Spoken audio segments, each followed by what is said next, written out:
এত কিছু দিয়ে একটা মাস পূর্ণ যে বান্দাকে আল্লাহ তাআলা আদর করলেন, রহমত মাগফিরাত দিলেন, যেদিন আল্লাহ তাআলা রমজান শেষ করলেন, ঈদের চাঁদ উঠাইলেন, ঠিক ওই দিনে মাত্র একটা মাস পরে আল্লাহর এত দয়া মায়া, এত রহমত মাগফিরাতের পরে মাত্র আজকে আল্লাহ ঈদের চাঁদ উঠাইলেন। এই ঈদের দিন একদিনও যায় নাই এই নাফরমান, এই অসভ্য আবার আগের মতো আল্লাহর নাফরমানি করে দিল। তার চাইতে বড় নির্লজ্জ, অসভ্য, বেহায়া আর কি হইতে পারে? এর চাইতে বড় গাদ্দার আর কি হতে পারে? চিন্তা করে দেখেন, আপনাদের যাদের মেয়েরা ঈদের দিনে বেপর্দা চললো, আপনাদের যাদের ছেলেরা ঈদের দিন এক ওয়াক্ত নামাজও পড়লো না, ঈদের দিন 24টা ঘন্টা এই নাচ গান, সিনেমা, নাটক, উলঙ্গ ছবি, অশ্লীল দৃশ্য কিংবা রাস্তার মেয়ের পিছনে পিছনে হাঁটলো, এই অসভ্য জঙ্গলি, এই হাইওয়ান জানোয়ার, এই মুসলমানের ঘরে সে কেমনে বড় হইল? এত বড় রমজানকে সে কি কদর করল? বলেন, রমজান তাকে কি দিল? তাইলে এই নাফরমান কিসের রোজা রাখলো? এই নাফরমান কিসের তারাবি পড়লো? একটা মাস ওষুধ খাওয়ার পরে এটা বুঝি আজকে বন্ধ করিয়া, এটা বুঝি একদিনও চলবে না ওষুধের মেয়াদ, ওষুধের টেম্পার একদিনও যাবে না। আফসোসের বিষয়, বহুতই আফসোসের বিষয় আছে যেটা আমার শরীর স্বাস্থ্যের সাথে মানানসই না, আমার পরিবেশ পরিস্থিতির সাথে মানানসই না, অথচ আল্লাহ আমাকে করতে বলছেন। এরকম জুলুম আল্লাহ করেন না। ইন্নাল্লাহা লা ইয়াযলিমু মিসকালা যাররা, নিশ্চয়ই আল্লাহ তাআলা এক বিন্দু জুলুম করেন। তাহলে আমরা এটা প্রথম, যদি আমরা এটা কলিজার মধ্যে থাকতো, আমাদের বিবেকে দিলের মধ্যে যদি এটা থাকে যে আল্লাহর হুকুম পালন করা আমার জন্য সম্ভব, আমারে এই যোগ্যতা দিয়েই আল্লাহ বানাইছে, তাহলে আমরা আমলগুলো করতে পারতাম। কিন্তু আমরা প্রথম থেকেই কিছু আমলের ব্যাপারে, কিছু বিষয়ে আমরা নিজের থেকেই সিদ্ধান্ত নিয়ে নেই যে এখন আর এটা সম্ভব না, এখন আর হালাল ব্যবসা, হালাল উপার্জন আর সম্ভব না, এখন আর ছেলে ফেলেরে পুরা ইমান আমলের উপরে নিয়ন্ত্রণে রাখা সম্ভব না। অনেক মা বাবা কলিজার ভিতরে এটা বুঝে নিছে যে আর হইতো না, আর হবে না, আর হবে না। 200 বার বলছি, 400 বার বলছি, 2 বছর বুঝাইছি, হুজুর আর হইতো না, এই সিদ্ধান্ত দিয়ে দিছে। অথচ এই সিদ্ধান্ত দেওয়ার অধিকার আপনাকে কে দিল? এই ফয়সালা করার অধিকার কে দিল? সুদ ছাড়া এখন আর ব্যবসা করা, উপার্জন করা সম্ভব না, এই কথা আপনি যদি বলেন, এই কথা যদি বুঝা শুনে কেউ বলে, তো সে বেঈমান, সে কাফের বেটা, বেঈমান বেটা, বেঈমান। কারণ তাইলে তো অবস্থা হবে এই যে আল্লাহ আমাকে এমন একটা জিনিস নিষেধ করেছেন যেটার থেকে মুক্ত থাকা এখন আর সম্ভব না, একটি অসম্ভব বিষয় আমার জন্য আল্লাহ তাআলা বিধান দিলেন। তাইলে এটা আল্লাহ তাআলার উপরে এই কথা জুলুম যে আল্লাহ আমার উপরে অন্যায় একটা বিষয় চাপায় দিলেন, নাউজুবিল্লাহ। তা আল্লাহর ব্যাপারে এমন ধারণা করা, এটা ঈমান আছে এই ব্যক্তির?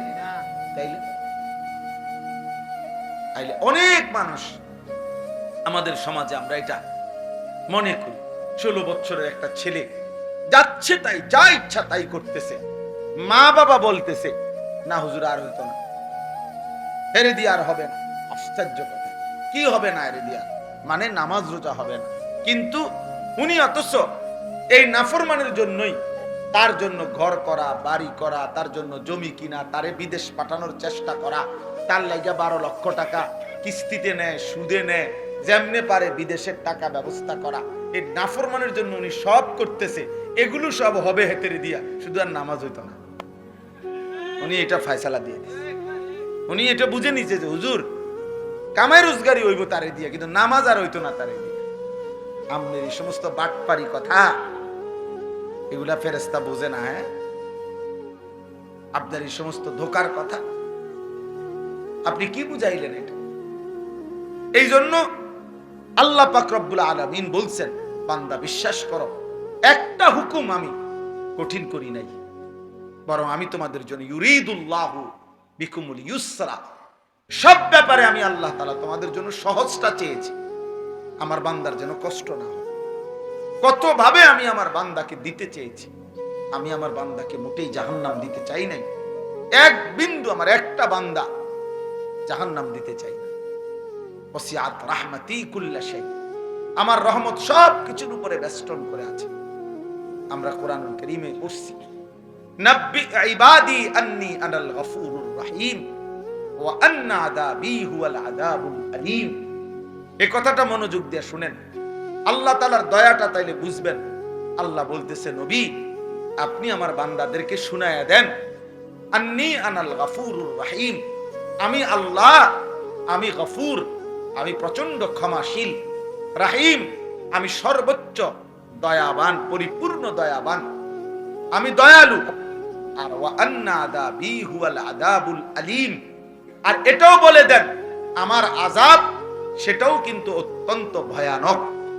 কিন্তু তাফসীরের মধ্যে একটা আশ্চর্য সুন্দর কথা আছে। কথাটা হলো এই যে এই দুইখানে আল্লাহ বলছেন আমি গফুরুর রাহিম, আমি ক্ষমাশীল, আবার বলছেন আমার আযাবও ভয়ানক। কিন্তু দুইটার মধ্যে একটা পার্থক্য চিন্তা করেন।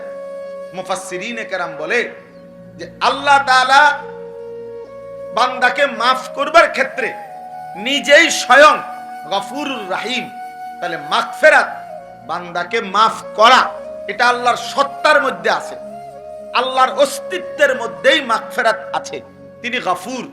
কিন্তু আযাব তাকে যদি দিতে চান, এটা আল্লাহর অস্তিত্বের মধ্যে না, এটা আল্লাহর সত্তার মধ্যে না, এটা আল্লাহর স্টকের মধ্যে। মানে আযাব এটা আল্লাহ তাআলার স্টকে আছে, জাহান্নামে হোক, যেখানে আল্লাহ তাআলা সংরক্ষণ করছেন আযাবের বিষয়গুলো, সেটা ওইখানে আছে। তাহলে আযাব আল্লাহর স্টকে আর মাগফিরাত আল্লাহর সত্তার মধ্যে। এই জন্য যেটা আল্লাহর সত্তার মধ্যে, তো আযাব দিতে চাইলে, বান্দাকে শাস্তি দিতে চাইলে, মনে করেন ওইখান থেকে লাঠি নিতে নিতে যদি বান্দা মাফ চায়, তো লাঠি তো নিয়া মারবে, আর মাফ করতে হলে তো সত্তার মধ্যেই আছে, তৎক্ষণাৎ মাফ করে দিবে। এই জন্য মাগফিরাত আগে, মাগফিরাত আগে চলে, আযাব পরে। আযাব তো ওইখান থেকে লইতে হইব, তারপরে মারতে হবে, শাস্তি দিতে হবে, আর মাগফিরাত তো সঙ্গেই আছে, মাগফিরাত তো সঙ্গেই আছে। এই জন্য আল্লাহ তাআলা তার বান্দার উপরে কঠিন কিছু দেন নাই। আল্লাহ তাআলা সর্বোচ্চ বান্দার জন্য দয়া করেছেন, দয়া করেছেন। আমাদেরকে আল্লাহ তাআলা যে বিধানগুলো দিয়েছেন এর কোনোটাই কঠিন না। আদ-দীনু ইউসরুন, নবী সাল্লাল্লাহু আলাইহি ওয়াসাল্লাম বলেন দ্বীন সহজ। আল্লাহ কোরআনে বলেন ওয়ালাকাদ ইয়াসসারনাল কুরআনা লিযিকর, আমি বান্দা কোরআনুল কারীমকে শিখার জন্য, বুঝার জন্য আমি সহজ করে দিয়েছি। ফাহাল মিন মুদ্দাকির, কে আছো এর থেকে উপদেশ গ্রহণ করবে? তাইলে প্রিয় ভাই আমার, বাপ আমার, ইনসাফের সাথে আপনারা, আমি কিংবা আপনি, যে বা যারা আমরা প্রতিনিয়ত আল্লাহর নাফরমানি করতেছি, আল্লাহর হুকুমের বিরুদ্ধাচরণ করছি, কেন বলেন? কেন? যারা এক ওয়াক্ত নামাজ পড়ে না, কেন পড়ে না? কেন পড়ে না বলেন? যারা হালাল খাচ্ছে না, কেন খাচ্ছে? তার জন্য এটা অসম্ভব নাকি? তার জন্য এটা অসম্ভব মনে হয়েছে? না, অসম্ভব। বরং এই মূল বিষয় হলো এটা, আখিরাতকে ভুলে গেছে, আল্লাহকে ভুলে গেছে, সে পরকালকে কিছুই মনে করে না। ইয়ালামুনা যাহিরাম মিনাল হায়াতিদ দুনিয়া ওয়া হুম আনিল আখিরাতি হুম গাফিলুন। আল্লাহ তাআলা বলে, বান্দা দুনিয়ার জীবন তো খুব ভালো বুঝলা, কিন্তু আখিরাতের ব্যাপারে একদম গাফেল হয়ে রইলা। আখিরাতের কথা বললে আর কিছু বোঝে না, আর কিছুই বোঝে না। চাচারে জিজ্ঞাসা করবেন কোরআন শরীফ পড়তে পারেননি, সহি শুদ্ধ না, পারে না। কিন্তু চাচা মেল মিটিং বোঝেননি, হয়তো মেল তো আমিই করি, 10 গ্রামে আমারতে বালা বুঝেন না, আসেনি কেউ, দাম খবর লো না, এটা খবর লো। দুনিয়ার সমস্ত বিষয়ে উনি বুঝে, আল্লাহর কোরআনের এক লাইন উনি তেলাওয়াত করতে জানেন। কারণ কি? অহুম আনিল আখিরাতে হুম গাফিলুন, আখিরাতের ব্যাপারে গাফেল। ছেলেটার সব বুঝে, ছেলেটার জামা লাগবে, কাপড় লাগবে, ছেলেটার চাকরি লাগবে, ছেলেটার একটা ঘর লাগবে, ছেলেটার জন্য বিদেশে যাওয়া লাগবে, ছেলেটার রোজগার লাগবে, সব কিছু বুঝে। কিন্তু ছেলেটার যে নামাজ পড়ানো দরকার এটা উনি বুঝেন। কারণ এটা যে আখেরাত, এটা যে আখেরাত, এটা যে পরকাল। তাইলে বাস্তবতা হইল, ইনসাফের কথা হইল, আল্লাহ কিন্তু এটা বলছে, বান্দা আমি কঠিন করি নাই, আমি সহজ করেছিলাম, কিন্তু তুমি গুরুত্ব দিলা না, তুমি গুরুত্ব দিলা না, পাত্তা দিলা না। আজকে ইচ্ছে করে খামখেয়ালি করে আমরা নামাজ পড়ি না। এই তোমরা যারা ছেলেরা নামাজ পড়ো না, একেবারে কোনো কারণ নাই বাপ। তোমার শরীর সুস্থ, তোমার শরীর সামর্থ্যবান, তুমি নওজোয়ান, তুমি যুবক, তুমি কিশোর, তোমার শরীরে কোনো রোগ ব্যাধি ব্যারাম কিচ্ছু নাই। কিন্তু এক ইবলিস শয়তানের কাছে তুমি হেরে গেছো, এক নফসের ধোঁকার কাছে তুমি হেরে গেছো, একটা মোবাইলের কাছে হেরে গিয়ে, অসৎ বন্ধুর কাছে হেরে গিয়ে এক ওয়াক্ত নামাজ পড়ে না। আমি বারবার, আমার সবচেয়ে বেশি কষ্ট লাগে এই কথাটা ভাবলে, যে খোদার 30 দিন, একটা মাস পূর্ণ, একটা রমজান যার উপর দিয়া গেল, রমজানের রোজাগুলো রাখলো, তারাবি পড়লো, এত বড় শ্রেষ্ঠতম রমজান, রহমত মাগফিরাত নাজাতের মাস, আল্লাহ তাআলা জান্নাতের দরজা খুলে রাখছেন, জাহান্নামের দরজা বন্ধ করে দিছিলেন, শয়তানগুলোকে বন্দী করে রাখছিলেন। এত কিছু দিয়ে একটা মাস পূর্ণ যে বান্দাকে আল্লাহ তাআলা আদর করলেন, রহমত মাগফিরাত দিলেন, যেদিন আল্লাহ তাআলা রমজান শেষ করলেন, ঈদের চাঁদ উঠাইলেন, ঠিক ওই দিনে মাত্র একটা মাস পরে আল্লাহর এত দয়া মায়া, এত রহমত মাগফিরাতের পরে মাত্র আজকে আল্লাহ ঈদের চাঁদ উঠাইলেন। এই ঈদের দিন একদিনও যায় নাই এই নাফরমান, এই অসভ্য আবার আগের মতো আল্লাহর নাফরমানি করে দিল। তার চাইতে বড় নির্লজ্জ, অসভ্য, বেহায়া আর কি হইল? এর চাইতে বড় গাদ্দার আর কি হতে পারে? চিন্তা করে দেখেন, আপনাদের যাদের মেয়েরা ঈদের দিনে বেপর্দা চললো, আপনাদের যাদের ছেলেরা ঈদের দিন এক ওয়াক্ত নামাজও পড়লো না, ঈদের দিন 24টা ঘন্টা এই নাচ গান, সিনেমা, নাটক, উলঙ্গ ছবি, অশ্লীল দৃশ্য, কিংবা রাস্তার মেয়ের পিছনে পিছনে হাঁটলো, এই অসভ্য জঙ্গলি, এই হাইওয়ান জানোয়ার, এই মুসলমানের ঘরে সে কেমনে বড় হইল? এত বড় রমজানকে সে কি কদর করল বলেন? রমজান তাকে কি দিল? তাইলে এই নাফরমান কিসের রোজা রাখলো? এই নাফরমান কিসের তারাবি পড়লো? আহা, একটা মাস ওষুধ খাওয়ার পরে এটা বুঝি আজকে বন্ধ করে, এটা বুঝি একদিনও চলবে না ওষুধের মেয়াদ, ওষুধের টেম্পার একদিনও যাবে না। আফসোসের বিষয়, বহুতই আফসোসের বিষয়। হায় হায় হায়, কি পরিমাণ গাদ্দার, কি পরিমাণ অহংকারী, সীমা লঙ্ঘনকারী নাফরমান। আল্লাহ তাআলা বলল, বান্দা আমি একটা মাস তোরে রহমত দিলাম, মাগফিরাত দিলাম, নাজাত দিলাম, সবে কদরের মতো শ্রেষ্ঠতম রাত্রি দিলাম, ইতিকাফ দিলাম, ইফতার, তারাবি, সাহারি সবকিছুতে নেকি দিছি। রোজায় নেকি, তারাবিতে নেকি, ইফতারে নেকি, সাহারিতে নেকি, ইতিকাফে নেকি, সবে কদরের এক রাতে 1000 মাসের চাইতে বেশি, রাতের চাইতে বেশি নেকি দিলাম। এত কিছু দেওয়ার পরে ঈদের চাঁদ উঠাইতে দেরি না, তুই আমি আল্লাহকে বৃদ্ধাঙ্গুলি দেখাইয়া আবার আমার নাফরমানি করে ফেললাম। হায় হায় গাদ্দার, হায় হায়, আফসোসের বিষয়, আফসোসের বিষয়। ওই মা বাপ গুলো আফসোস করা উচিত, যাদের চোখের সামনে তাদের সন্তান খোদার একটা মাস রমজান শেষ হওয়ার পর পরই আল্লাহর নাফরমানি করল, আল্লাহর নাফরমানি করল। যাদের মেয়েগুলো বেপর্দা হাঁটলো, যাদের স্ত্রী বেপর্দা হাঁটলো, যাদের ছেলেগুলো শুধুমাত্র অসভ্যতার নোংরামি করে ঈদ পালন করল। অথচ এটা কোন যুক্তিতে ভাইয়া, একটা ছেলে হলেও বুঝছো, কোন যুক্তিতে বাবা অসভ্যতা ঈদ হইতে পারে না। নাচ গান এটা ঈদ হবে কেন? এটা তো গুনাহ। নারীর পিছনে হাঁটা বন্ধু, এটা তো ঈদ না, এটা তো নাফরমানি বেটা। কোন মেয়ে বেপর্দা হওয়া, ওই অসভ্য বেহায়া নারী, এটা তো ঈদ হইতে পারে না, এটা তো বেহায়া নারী বেটা, অসভ্য নারী এটা। দুশ্চরিত্র নারী এটা। এটা তো এই সমাজের দুর্গন্ধ, এটা তো এই সমাজের লানত, এটা তো অভিশপ্ত। এটা ঈদ হবে কেন? ঈদ তো ইবাদত। কুরআনুল কারীম আল্লাহ তাআলা এখানে বলছেন এটা ওয়ালিতুকমিলুল ইদ্দাতা। এর পরের কথা এটা আল্লাহ বলছে, বান্দা আমি সহজ করেছি বিধান, কঠিন করি নাই। কাজে আমার রমজান পূর্ণ করো, প্রতিটা বিধান পূর্ণ করো, গুণে গুণে পূর্ণ করো, রোজা পুরা করো, তারাবি পুরা করো, ইফতার পুরা করো, সাহরি পুরা করো, শেষ দশকে ইতিকাফ করো, সবে কদরের বেজর রাত্রিগুলোতে শেষ দশকে তালাশ করো। আর সবগুলো পূর্ণ ইবাদত করে যেদিন ঈদের চাঁদ উঠবে সেদিন তোমার করণীয় ওয়ালিতুকাব্বিরুল্লাহ আলা মা হাদাকুম।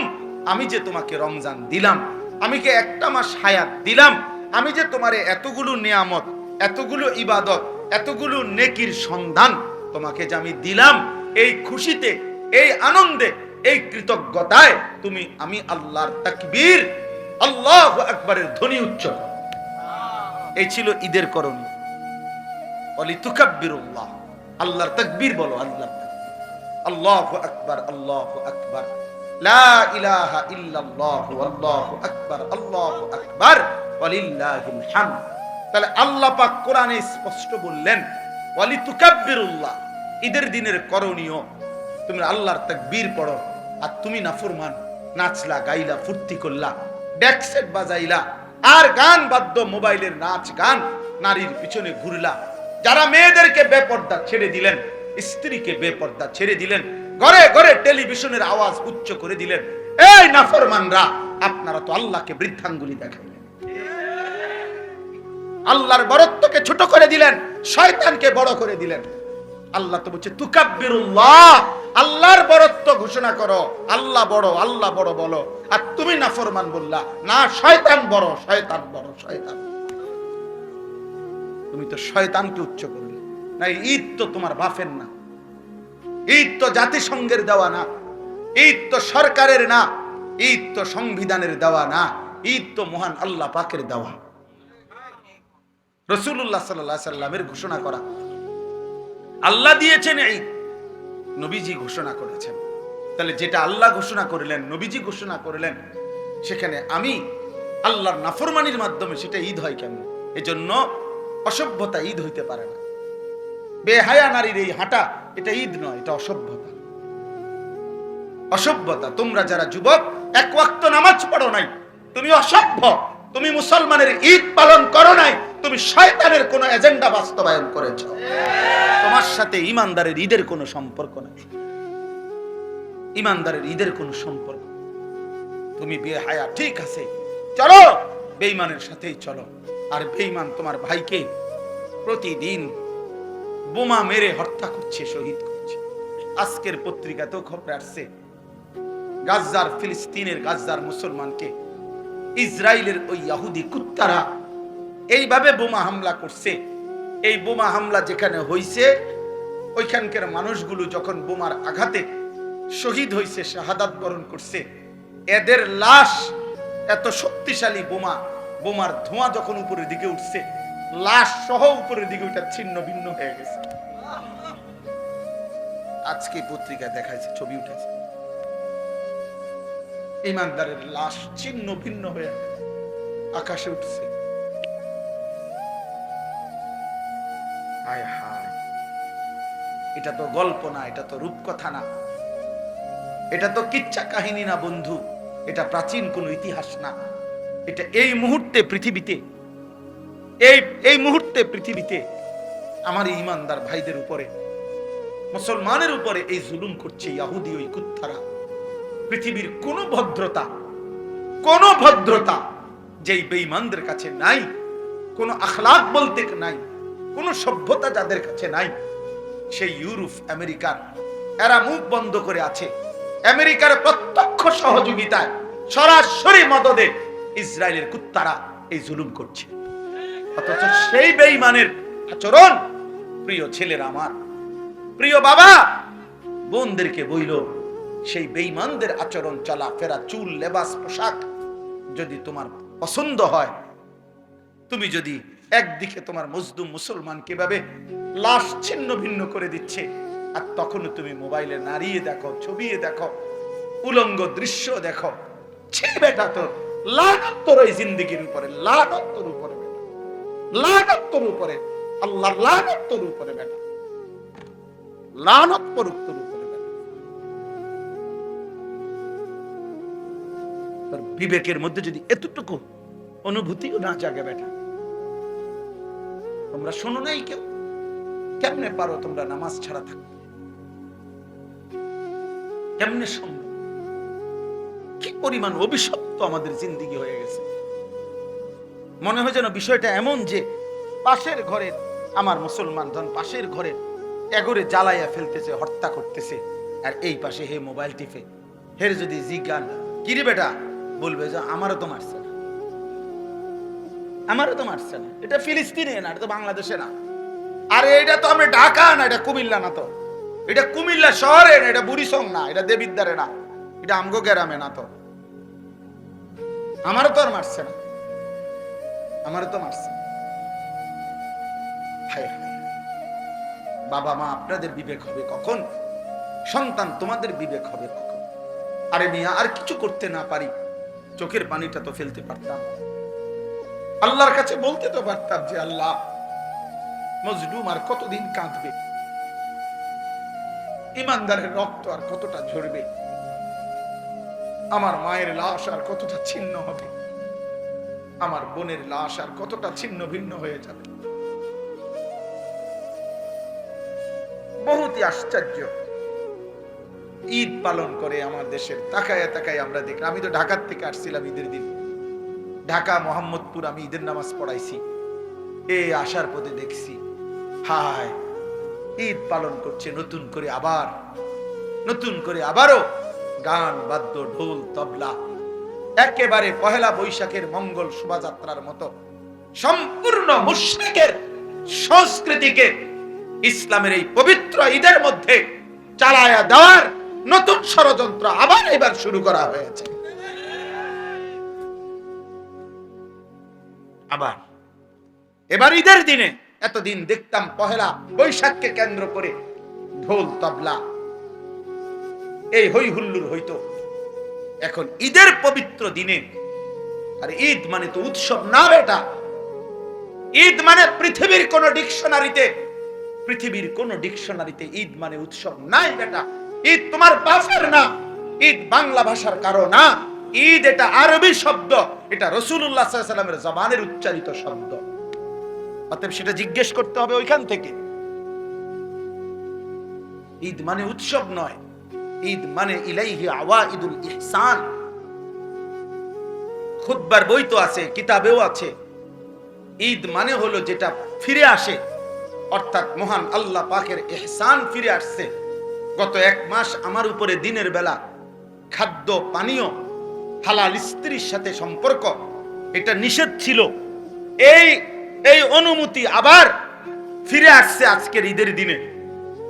আল্লাহ তাআলা আমার উপরে আল্লাহর অনুগ্রহ, দিনের বেলায়ও খাওয়ার অনুমতি ফিরায় দিছেন, পানি পান করার অনুমতি ফিরায় দিছেন, স্ত্রীর সাথে মেলামেশার অনুমতি ফিরায়া দিছেন। আল্লাহ তাআলা তার ইহসান দয়া আমার উপরে আবার ফিরায়া দিছেন। আল্লাহ আমারে একটা মাস হায়াত দিয়া ঈদের দিন পর্যন্ত পৌঁছাইয়া দিছেন। তো আমার কাছে যে আল্লাহর নিয়ামত ফিরে আসলো, আল্লাহর অনুগ্রহ ফিরে আসলো, এজন্য আল্লাহর ওয়ালা আল্লাকুম, এই শেষ অংশ এটাই, ওয়ালা আল্লাকুম তাশকুরুন। আল্লাহ বলেন আমি চেয়েছি রমজান দিয়ে, আমি আল্লাহ তাআলা চেয়েছি তোমার কাছে তুমি আমার শুকর আদায় করবা, শুকর আদায় করবা, শুকর আদায় করবা। বান্দা আমি এই উদ্দেশ্যে দিছিলাম রমজান। ঈদ শেষ, রমজান শেষ করে তুমি নাচবা গাইবা, রমজান রোজা পাবা, রোজা পালন কইরা তারপরে হঠাৎ মাইয়ারে ছাইরা দিছে রাস্তা, যে যা মানুষের জানা আজকে ঈদ। স্ত্রীকে বেপর্দা ছেড়ে দিছে, ছেলেটাকে ছেড়ে দিছে, আব্বা রোজা শেষ, আর চিন্তা করো না, এবার নাচো গাও ফুর্তি করো। অথচ আল্লাহ বলেন ওয়ালা আল্লাকুম তাশকুরুন, আমি চেয়েছি তুমি আমার শুকর আদায় করবা, আমার শুকর আদায় করবা বান্দা, শুকর আদায় করবা, শুকর আদায় করবা। যে আল্লাহ আপনি আমারে একটা মাস হায়াত দিছেন, আপনি যদি আমার জীবন না দিতেন, হায়াত না দিতেন, আমি কেমনে পাইতাম রমজান, কেমনে পাইতাম? আচ্ছা আচ্ছা বলেন এনাম ভাই, বলেন আমাদের অ্যাডভোকেট এনাম সব সহ আমরা সহজ কথা শুনেন। যেদিন রমজানের চাঁদ ওঠে সেদিন আমরা মদিনা শরীফ একসাথে আমার শায়েখ আল্লামা মুফতি মুশতাকুন নবী কাসিমি হুজুর সহ এনাম ভাই সহ আমরা আরো সাথী রাসূলুল্লাহ সাল্লাল্লাহু আলাইহি ওয়াসাল্লামের রওজা শরীফের পিছন বরাবর ছাতার এখানে আমরা বসে আছি, ছাতার নিচে। এই সময়ে মাগরিবের ওয়াক্ত হয়েছে। এই যেদিন রমজান শুরু হয় তো সন্ধ্যার সময় মাগরিবের ওয়াক্তে ইমাম সাহেব একটু পরে নামাজে দাঁড়াইছে। দাঁড়ানোর পরে প্রথম রাকাতেই মাগরিবের উনি সূরা তেলাওয়াত করছে, ইয়া আইয়ুহাল্লাযীনা আমানু কুতিবা আলাইকুমুস সিয়াম কামা কুতিবা আলাল্লাযীনা মিন ক্বাবলিকুম লাআল্লাকুম তাত্তাকুন। এই 5 আয়াত যেখানে রমজানের আলোচনা একটানা পড়ে ফেলছে। তা আমি সালাম ফিরাইছি, আর এই সাথে কে জানি আমার সাথে ছিল, আমি বললাম যে চাঁদ উঠছে। কেমনে বুঝছেন হুজুর? আমি এই যে তেলাওয়াত দেখেই বুঝছি চাঁদ উঠছে, কারণ চাঁদ উঠছে দেখে উনি রোজার আয়াত পড়ছে। আচ্ছা, কথা উদ্দেশ্য যে কথাটা বলা, মক্কা মদিনায় প্রত্যেক ওয়াক্তেই জানাজা হয়। তো এই মাগরিবের নামাজের পরে যেদিন চাঁদ উঠলো মদিনায়, সেই দিন তো মাগরিবের পরে জানাজার এলান হয়েছে, মানে মুয়াজ্জিন বলছে জানাজার কথা। এইটা যখন বলছে আমার শায়েখ আল্লামা মুফতি মুশতাকুন নবী কাসিমি এ হুজুর, তখন আমি পাশে বসা, হাত ধরে আমার একবারে কাঁদো কাঁদো সুরে হুজুর বলতেছে, মাওলানা ভেবে দেখেন, এই এখন যে মানুষগুলো জানাজা হবে, এই মানুষগুলো গত 2 মাস যাবত আল্লাহর কাছে রমজানের আশা করে দোয়া করছিল। এরা সবাই দোয়াও করছিল, আজ তো চাঁদ উঠলো, কিন্তু এরা তো কবরে চলে যাচ্ছে, এরা তো রমজান পেল না, এরা তো রমজান পায় না। চাঁদ তো উঠছে, চাঁদ তো উঠছে। আচ্ছা, এবার এদিক দিয়ে আসেন। আমরা তো সুধন্যপুরে আমার শায়েখ আল্লামা মুফতি মুশতাকুন নবী কাসিমি হুজুরের সাথেই ইতিকাফ করি, এরাম ভাইও ছিলেন, আমরা সবসময় এখানেই ইতিকাফ করি। এই বছরও প্রায় 1100-র মতো সাথী আলহামদুলিল্লাহ ইতিকাফ করছে এক মসজিদে, প্রায় 1100 হবে আলহামদুলিল্লাহ। আলহামদুলিল্লাহ এক মসজিদে ইতিকাফ করছে। একজন পায় না বলে মসজিদওয়ালারা, আর আমরা জায়গা দিতে পারি না। কত মানুষ যে ফেরত দিছি জায়গার অভাবে। তো যাই হোক, শেষ দিন যেদিন চাঁদ, ঈদের চাঁদ উঠবে, মানে রমজান শেষ হবে, গত বছর একজন চাচা এই মাদ্রাসার পাশেই বাড়ি, উনি গত বছর আমাদের সাথে ইতিকাফ করছিল, এই বছর অসুস্থতার কারণে ইতিকাফ করে নাই। এই শেষ যেদিন চাঁদ উঠবে ওই দিন আসরের নামাজের পরে ওই চাচা ইন্তেকাল করছে। তাহলে এই চাচাটাও রমজানের শেষ হয়তো 1 ঘন্টা 2 ঘন্টা উনি তো পায় না। তাহলে ওই সময় চাঁদ উঠছে, সেদিনও অনেকে পায় নাই, শেষ মিনিটেও অনেকে ইন্তেকাল করছে। এবার আমরা সবাই বলেন, এই এখানে যারা আমরা বসে আছি ভাইয়া বাবা, ইনসাফের সাথে ভেবে দেখেন, এই পুরা রমজান মাসে প্রতিদিন আল্লাহর বান্দা ইমানদার মুসলমান মৃত্যুবরণ করেছে কিনা? তাহলে সেই মানুষগুলোর মাঝখান দিয়া আমারে আপনারে আল্লাহ তাআলা পুরা মাস হায়াত দিলেন, রহমতও পাওয়াইলেন, মাগফিরাতও দেখাইলেন, নাজাতের অংশও আমারে হায়াত দিলেন, ইতিকাফও করতে দিলেন, শবে কদরের বেজর রাত্রিগুলো আমারে নসিব করাইলেন। এত কিছু দিয়ে আমার কাছ থেকে আল্লাহ তাআলা কোনো কৃতজ্ঞতা পাবে না? তো আল্লাহ তো এটাই বলছে, লাআল্লাকুম তাশকুরুন, বান্দা আমি চেয়েছি তুমি আমার কৃতজ্ঞতা আদায় করো। তোমার ভিতরে এই বিবেক আসবে যে হায় মাওলা, আপনি আমারে হায়াত দিয়েছেন বলেই তো আমি রমজান পেয়েছি, আপনি আমারে বাঁচায় রাখছেন বলেই তো আমি রহমত মাগফিরাত নাজাত পেলাম, আপনি আমারে হায়াত দিয়েছেন বলেই তো আমি ইতিকাফ করার সুযোগ পাইলাম। আমাদের এই যে নূর আলম ভাই গেছে গা, নুরুল আলম ভাই এখানে ছিল এতক্ষণ। নূর আলম ভাইয়ের ছোট ভাই কাউসার, কাউসারের শ্বশুর কোম্পানিগঞ্জ মোরগ বাজার মসজিদে ইতিকাফে বসছে। 4র্থ দিন ইতিকাফের উনি শরীরের মধ্যে অসুস্থতা ব্যথা অনুভব করতেছে, হাসপাতালে নিছে, ইন্তেকাল করছে। এই নাকি কোন 4র্থ দিন না সেলিম ভাই? 4র্থ দিন হবে, 3য় বা 4র্থ দিন ইতিকাফে ঢুকছে বেটা, ইতিকাফ অবস্থায় হসপিটালে নিছে, আর মসজিদে ফিরে আসে নাই, কবরে ফিরে গেছে, কবরেই চলে গেছে। তাইলে আমার বন্ধু, আল্লাহ পাক রব্বুল আলামিন আমাদেরকে হায়াত দিবেন, আল্লাহ পুরাটা মাস বাঁচার তৌফিক দিবেন আমাদেরকে। বিনিময়ে যে আল্লাহ এত বড় দয়া করলেন, ওই আল্লাহকে ঈদের দিন মানে রমজান শেষ হইবার পর প্রথম দিনে এভাবে বৃদ্ধাঙ্গুলি দেখানো, আমার এটাই কথা শেষ আজকে। এটা কেমন ইনসাফ আমার মাথায় ধরে না, আমি বুঝি না বাপ, আমি বুঝি না। এই জন্য বাপ, তোমরা যারা এই কয়জন ছেলে পেলে আসো, তুম করে কমপক্ষে বলি ভাই, এত বড় নাফরমান কেমনে হইলা? ঈদের দিনে যাদের কপালে একটা সেজদা জুটলো না, ঈদের দিনেও যাদের কপালে আল্লাহর একটা গোলামি জুটলো না, আহ, তোমরা 16 বছর 18 বছরের ছেলেটা রোজা তো রাখছিল, তাহলে তোমার রোজা তোমার উপরে কি প্রভাব ফেললো? তোমার তারাবি তোমার উপরে কি প্রভাব ফেললো? কি প্রভাব ফেললো? এই জন্য ইনসাফের সাথে এটাই আজকের বক্তব্য। আল্লাহ তাআলা বলছেন এটা, ওয়ালিতুকাব্বিরুল্লাহ আলা মা হাদাকুম, রমজান পরবর্তী ঈদের দিন আমার তাকবীর বলো, আর ওয়ালাআল্লাকুম তাশকুরুন, পুরাটা জিন্দেগি আমার শুকর আদায় করতে থাকো, কারণ আমি তোমাকে দয়া করেছি, আমি তোমাকে রহম করেছি, আমি তোমাকে ইহসান করেছি। এজন্য কৃতজ্ঞতা, কৃতজ্ঞতা, আল্লাহর প্রতি কৃতজ্ঞ হওয়া, এটা রমজানের শিক্ষা। রমজানের কি শিক্ষা? আচ্ছা, এই জন্য রাসূলুল্লাহ সাল্লাল্লাহু আলাইহি ওয়াসাল্লাম বলছেন এবং নিয়মিত আমল করছেন, রমজানের পরে এই শাওয়াল মাসে নবী সাল্লাল্লাহু আলাইহি ওয়াসাল্লাম 6টি রোজা রাখছেন, যেটারে শাওয়ালের 6 রোজা বলে। আমার শায়েখ আল্লামা মুফতি মুশতাকুন নবী কাসিমি হুজুর এটা বলছে, হুজুরের বয়ানেও, যে এই যে আল্লাহ যে বলছে বান্দা তুমি শুকর আদায় করবা রমজান পেয়ে, তো বান্দা যেন শুকর আদায় করছে প্র্যাকটিক্যাল আরো 6টা রোজা রেখে। আল্লাহ, আপনি যে আমারে 1 মাস রোজা রাখার তৌফিক দিবেন, এটার শুকর হিসাবে, কৃতজ্ঞতা হিসাবে আমি আরো 6টা রোজা রাখলাম। এই জন্য এই 6টা রোজা যদি কেউ পালন করে এই মাসে, তাহলে তার এই আমলটা হয় যে আল্লাহ যে বলছে আমি রমজান দ্বারা তোমার কাছ থেকে শুকর চাই, এই শুকর আদায় হয়।